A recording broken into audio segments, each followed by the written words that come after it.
Hey guys, I hope you're having a great Wednesday. So, I had two really interesting conversations recently. One of them was a woman who told me that she hated all coaches because all we do is use incredibly cliche phrases. And some of that is true, but I'll get to that in a second. The other was a woman who was asking me, what is the key to a great relationship? So, here's the thing, if there were one secret to having a great relationship and being able to get the perfect partner just right away, I wouldn't be doing a live right now. I would have sold that for $1 billion or so, and I would be on an island in Europe or something. Um, but there is a major key to having great relationships, and that is making sure that you get the relationship with yourself straight first. So, I'm going to talk about that a little bit more in a second, but I also want to talk about the reasons why people tend to attract bad relationships. And to do it, to the first conversation that I had, I am going to use a bunch of cliche phrases, but they're cliche because they are true. They are tried and tested. So, the first one, like attracts like, or maybe you've heard birds of a feather flock together. So, the sad thing is, when you are a broken person, you attract broken people into your life. And not just your romantic relationships. So, there's a reason why broken people tend to have friends who are also broken.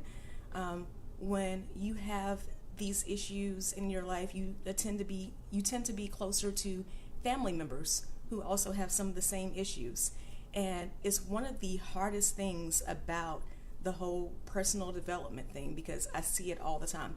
People go on some journey to improve themselves financially, with their health, with their relationships, and they freak out and get upset because people start to pull away and their friends and their family members are saying, "You've changed." And the fact is, you have changed. And that doesn't make you a better person. That doesn't make them a worse person. It just means that your energy is different. And because of that, you can no longer vibe with certain people in your life because they're working on a different energy level than you are. So until you get to that point where you go on that journey, maybe you hire a coach, maybe you see a therapist, whatever the case may be, you will continue to attract broken people who are broken like you. And I have heard people say to me before, well, I'm not the one who's broken. I attract people who are broken because I'm a healer and they just want to use up my healing energy. Well, here's the thing. If that's the case, you are indeed broken. You are suffering from something that I like to call healer's high.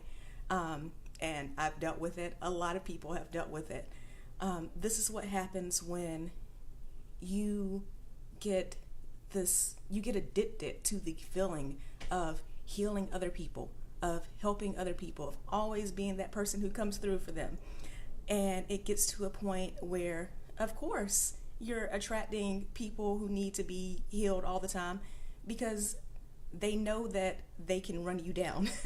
They know that the energy that you put so much energy into healing them that you do it at the expense of your own self, and those people will continue to take advantage of that. So until you learn to get your healing energies under control, you will constantly attract broken people who see you and they see you as their ticket to getting all the gratification that they need without necessarily having to give back. So again, like attracts like. That's why broken people tend to attract broken people. Another cliche phrase, but again, also true. Hurt people hurt people. So you can attract a great partner, someone who is everything that you've asked God for, everything that you've gone to the universe for, whatever your belief system may be. But if you haven't dealt with your own past hurt, your own past issues, then the fact is you are going to sabotage their relationship at some point. There's just no way out of it. So it is so key that before you enter into serious relationships with people, you have to work on yourself first, because no amount of love and affection from another person can fix the issues that you have within yourself. That is a personal journey that you definitely have to work out for your own before you can bring somebody else into it. And why would you want to bring somebody else into your mess to begin with? Hey, Tisha. Hope you're doing well today. So, again, we've talked about like attracts like, hurt people. And the third cliche phrase that I want to mention is what you focus on magnifies. So, one of the major keys to having a great relationship is making sure that you work on your mindset and learning how to be more positive, how to have more positive thoughts. Because if you are constantly focusing on the negative, why am I so single? Why can't I ever find anyone? Why am I always home on weekends? You're going to bring more and more of that into your life. It is not until you learn to focus on the positive things that you will bring more positive things into your life. And believe me, I know that that is easier said than done.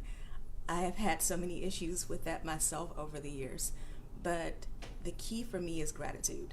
So even when I am having the world's worst day and nothing is seeming to go right for me, I will try to take the time to think of what's one thing I could be happy about today? What's one thing that I can be grateful for? And it is amazing how one thing leads to two, leads to three, leads to four, and it keeps going on and it keeps multiplying, so that you get to a point where you are operating at a higher energy level. And it's amazing how that will turn your situation around. Once you start seeing things in a brighter way, you will attract that brightness into your life.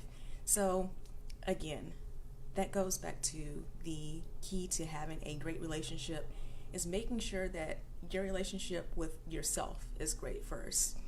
I encourage you to, work with someone, a coach like me, if necessary, to improve your development, to also have that accountability, because that is so important when you're going on these development journeys, especially because of what I mentioned before about broken people attracting broken people.